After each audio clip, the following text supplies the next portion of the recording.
Good evening. Welcome to the Buck Stops here. I'm Vishnu Shom. On the program this evening, within days of the Peshawar terror attack in which 132 school children were murdered, the Home Ministry has issued an advisory to state governments asking them to stay alert to the possibility of attacks against what must be our softest target, children in our own Indian schools. Now, our effort in debating this issue is not to create panic, but to let our viewers know that wishing away the reality of this threat is no longer possible. On the program this evening, the government's terror alert for schools. Are we doing enough to protect our children? Also coming up, boorish behavior by our politicians back in the news. Now the BJP suspends a Rajasthan MLA after he threatened to skin alive the Chief Medical Health Officer of Kota for not getting a transfer of a corrupt nurse done. Now a fresh audio recording of a BJP worker who threatens this Chief Medical Officer once again. Will the police, will the BJP take notice of all of it? The question we are asking this evening, a BJP MLA threatens and a Shiv Sena MLA, we'll tell you that story as well, slaps abusive netas encouraged by tolerant parties? But first, our top story. After the terror attacks in Peshawar in Pakistan, where 132 children were massacred at the Army Public School by the Taliban, the Home Ministry in Delhi has reissued a 2010 advisory to schools where it has asked schools to remain alert to a terrorist threat. Though there is nothing specific mentioned, there is a clear threat perception. In the times that we live in, this comes as bad news, but timely measures in all schools across India can perhaps help to ward off this threat, or is that just a dream? My colleague Sudhir Ranjan Sen has the story. Sudhir Ranjan, is there any exaggeration in what the Home Ministry has sent to the states, or is there a certain belief that, look, something dreadfully wrong could just happen? Well, Vishnu, the fact is that while there is nothing on ground, and we must reiterate this again and again to prevent a panic, there is nothing specific about any specific school. But the fact that the advisory that was drawn up after the interrogation of David Coleman Headley, a key conspirator who's now in a US jail, where he talked about how he had recce'd 2 schools in India, is being reissued, shows the importance of this. Again, I mean, there is nothing specific, but it is being reissued. The entire advisory is there on NDTV.com. If anybody wants to visit, read it, it is there. But briefly, Vishnu, what is there in the advisory? It envisages different situations. Situations such as if there were any explosive placed in a school. What are the children supposed to do? What are the teachers supposed to do? What are the steps to be taken?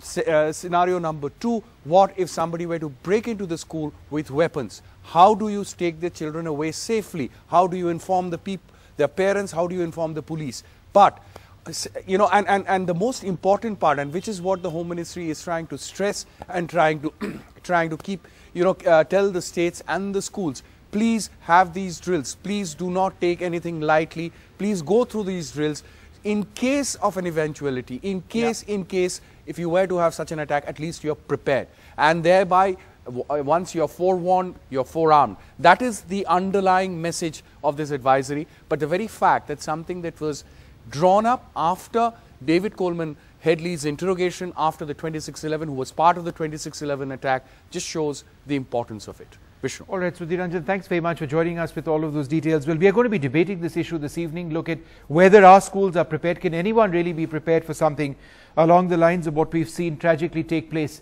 in Peshawar just a few days back? Well, joining us now to look at this, Rajan Bhagat, the police the PRO of the Delhi Police. He joins us. Kiran Bedi, the former IPS officer. Sudha Goyal, the principal of the Scottish High International School in Gurgaon. Vandana Lalla, the director and principal of the Podar International School. And A.V. Karnik, the former deputy director of the Intelligence Bureau. Mr. Bhagat, let me come to you first. What is your threat perception on schools in Delhi?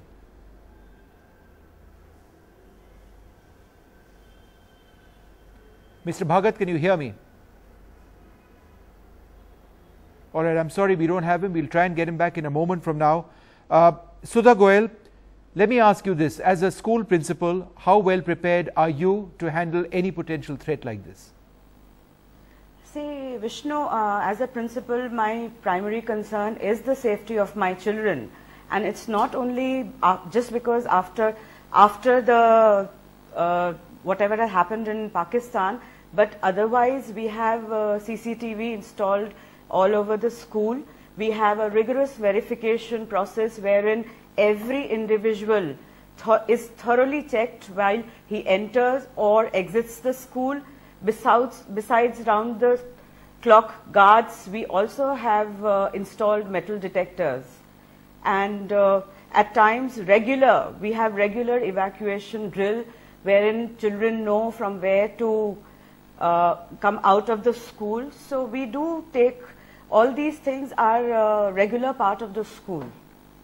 Kiran Bedi, given what we've seen in Pakistan, perhaps the most horrific terror attack that we've reported in our part of the world, do you believe that schools in our country are adequately prepared? And let's be honest, can any school anywhere in the world be adequately prepared to take on the kind of threat we've seen in Peshawar? True. No, not really. What you said is correct. Look, even these people have climbed over a wall. They clipped the fencing. So you need, the direction is saying have high walls. I don't think there's any foolproof system against determined Fedayeen attack. These people came to kill and get killed.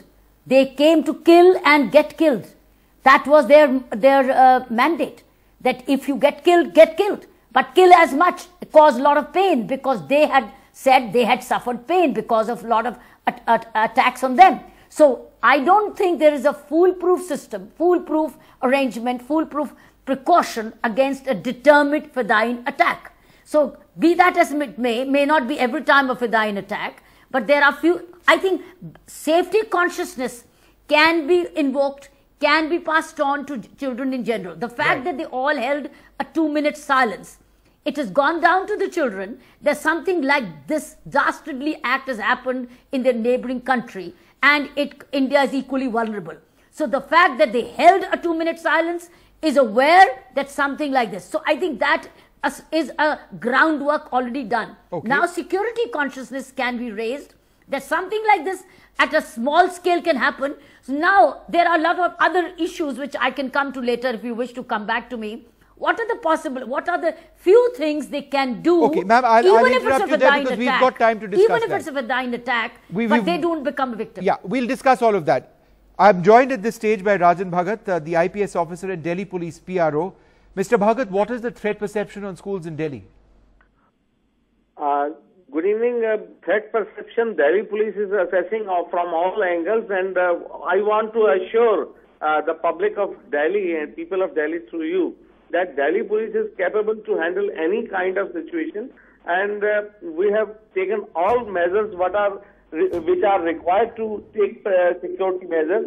Only thing is that what we are saying, don't go by rumors and hawk scholars. We are tracking them and we will be taking action and reassuring to the public of Delhi that we have taken all possible measures, whatever best we are doing to make city safe.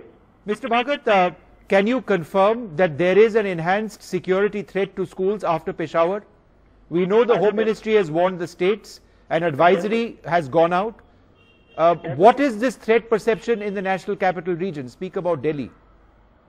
Definitely, Delhi Police has taken all the measures and enhanced the security and taken all the measures which are required to be taken, and we have done everything possible to prevent any kind of a situation, and Delhi Police is capable of handling any kind of situation. We are prepared and there is no cause of worry, and we should not go by any rumors and anything, and we should remain firm. Mr. Bhagat, there is a difference between WhatsApp messages, and I understand what you are saying about WhatsApp messages and false messages and the action the police is taking.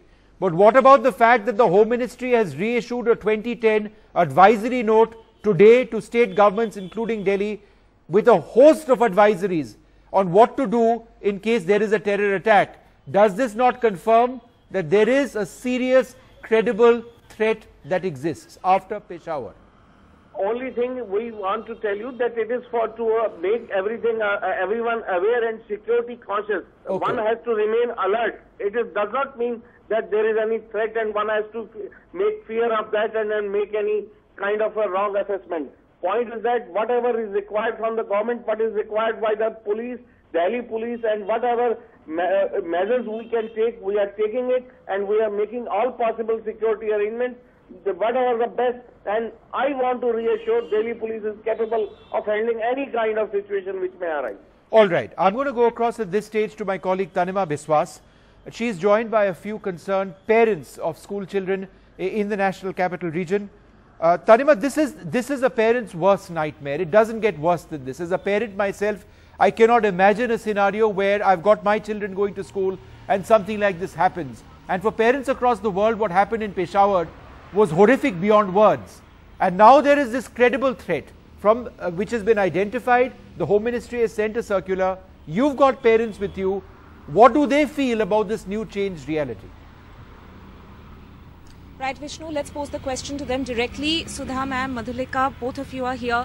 As parents who are sending children to schools every day, what are your thoughts and concerns? Such detailed advisories coming out from the government.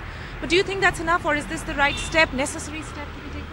I don't think this is the right step. I mean, this is only a kind of pressure which we are throwing towards our children. And yeah, we can take some precautions, obviously, but this is not a complete solution for only just to take care of the schools, and this is not a complete solution.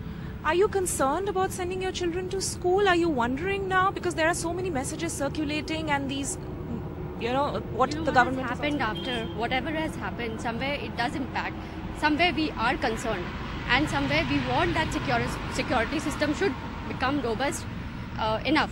Yes, the government, whatever is doing to address to these problems, we really, welcome that.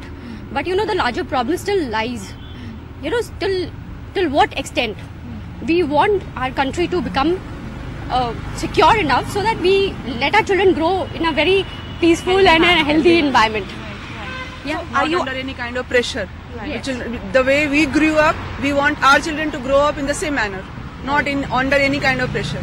So when you see these news reports and these, we have also been talking about a lot of these WhatsApp messages being sent out, although the police have continuously rubbished these WhatsApp messages, but what do you have to say about these reports that you're seeing? Have you ever, has your child, for instance, said anything about not wanting to go to school, or what's the environment in school when they come back and tell you? No, I mean, the school that my children go to is quite safe, and they are quite happy going to their school. Yeah. So till now, I'm quite happy.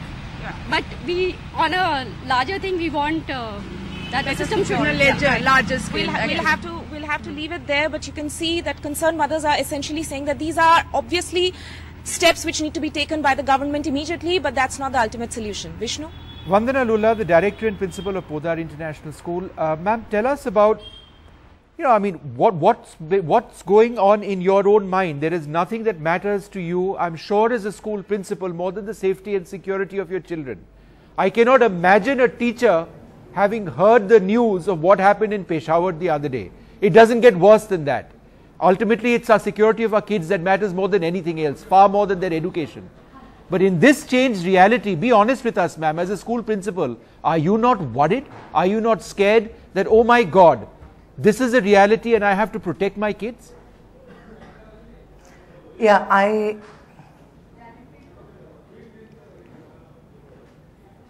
Yeah, go ahead, ma'am. I think that, of course, it is a lot of pressure on the school principals, teachers, parents, students, and it is a kind of worry that most teachers, most school principals are having.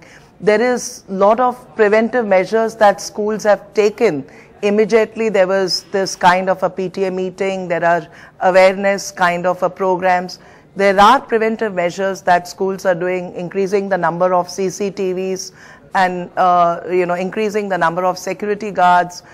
But however, it is important for schools to be alert, and I think that the circular that was given in 2010, everybody needs to review, test and refine all the security systems in schools to make sure that how we can make sure that enough preventive measures are taken. And I think the lockdown drill is something which is very, very important, that all schools should have a lockdown drill, should train children and should train teachers, because definitely even teachers are panic about the whole situation. So I think to a certain extent a lot of preventive measures can be taken on the part of the school. Let's just go through some of the suggestions, and I'd ask Kiran Bedi to jump in over here. The 2010 advisory, which has now been resent, speaks about a lock on all perimeter gates after students enter. The scenarios which have been raised in the advisory: random firing, armed intrusion, hostage taking, kidnapping. A recce of each school needs to be done by area policemen. A centralized alarm and PA system has to be there in all schools. Pre-identify a place for parents to collect in case of an attack, to prevent the chaos which would, or to cut down on the chaos which would naturally happen if something went wrong. Drills for all students and staff, brief all staff on all possible threats.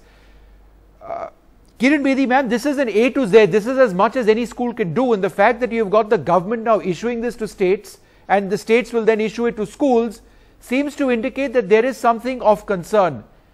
You know, we could easily not have been discussing this, because, you know, people might turn around and say, why are you scaring others, and do we really need to listen to this?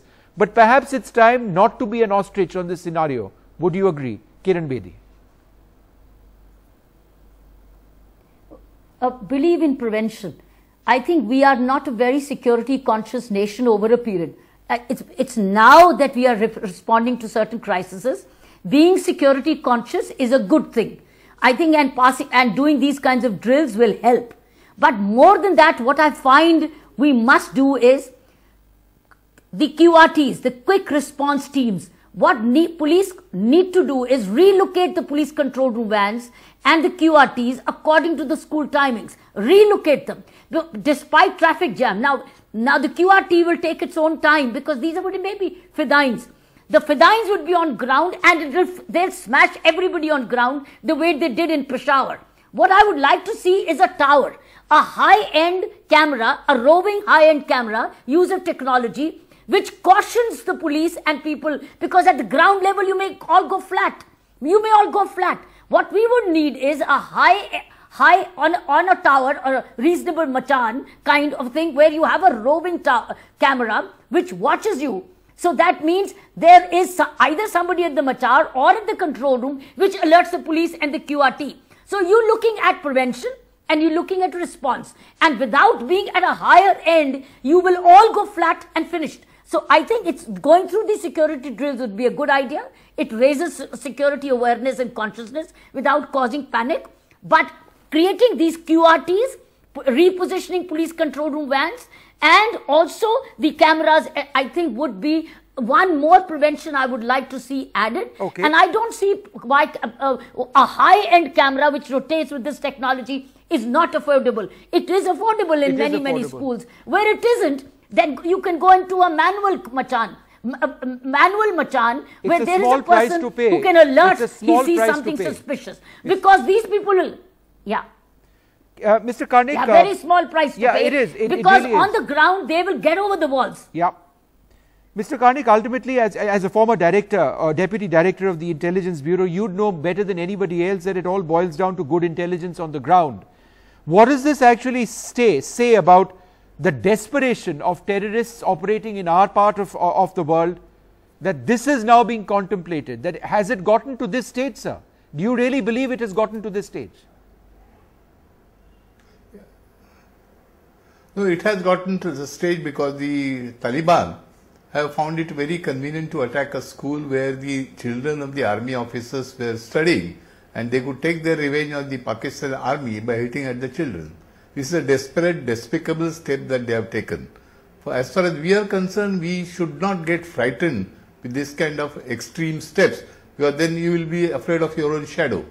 Here, the suggestions made by the Home Ministry are very fair, that every school should be equipped to deal with any emergency.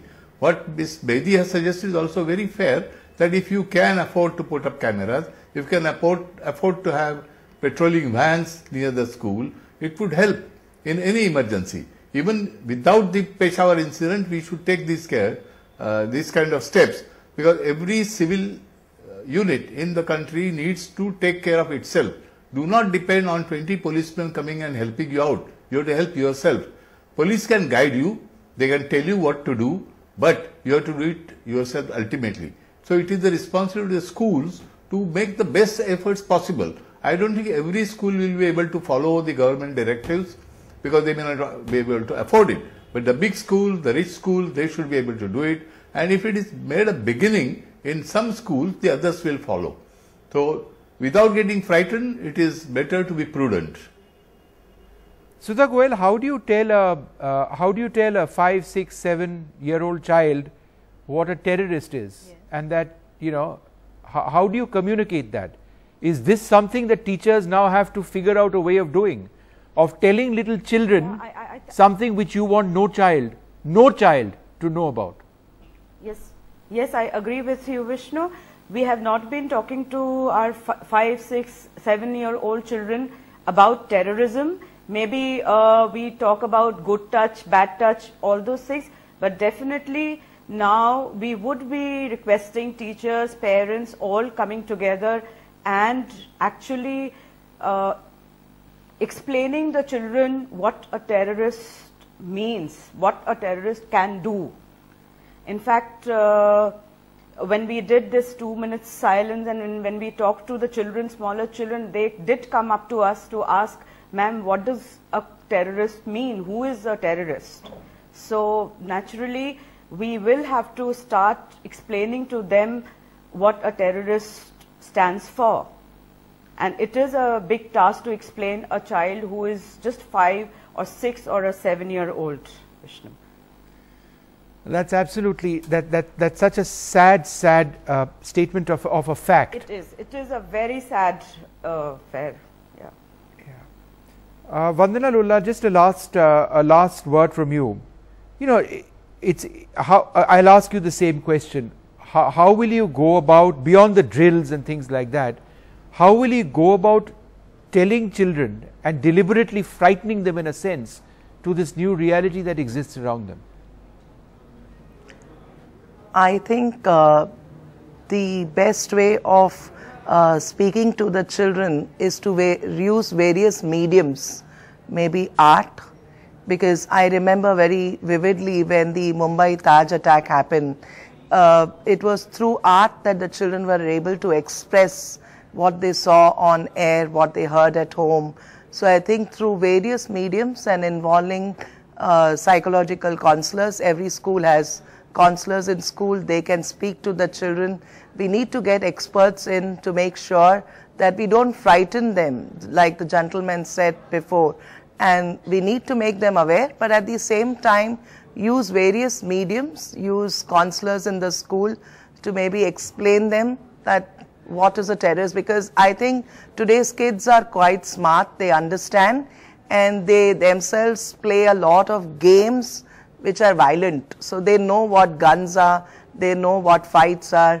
So there's enough awareness for today's kids. I wouldn't say that kids today are not aware of what's happening. In fact, I think today's parents and children are more aware of what's happening around the world. I just have one suggestion. While I was inspecting schools in the UAE and there was this lockdown drill that happened, all schools' bells of the terrorist attack alarm were connected to the local police station.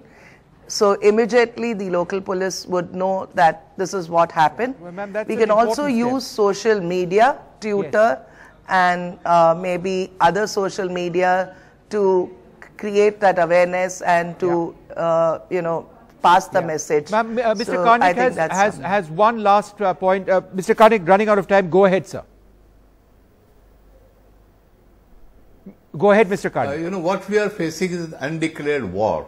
When there is an actual war, everybody knows we are fighting a war. In this case, we do not know. People do not know that actually we are fighting an undeclared war, and there is a constant attack on our civil society by somebody else. So children will also learn by and by that we are facing some kind of disturbances, and we have to face that stoically without getting really frightened, as I said earlier.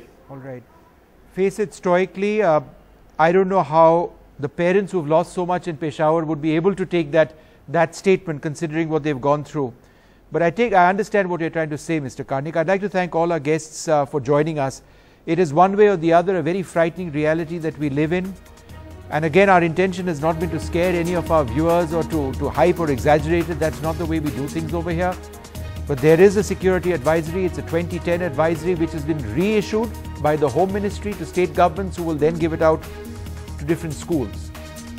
And it's a cause of concern for so many parents and so many children in our country. It's time now for us to take a short break. Up after that, something completely different, a look at the boorish behavior of some of our leaders.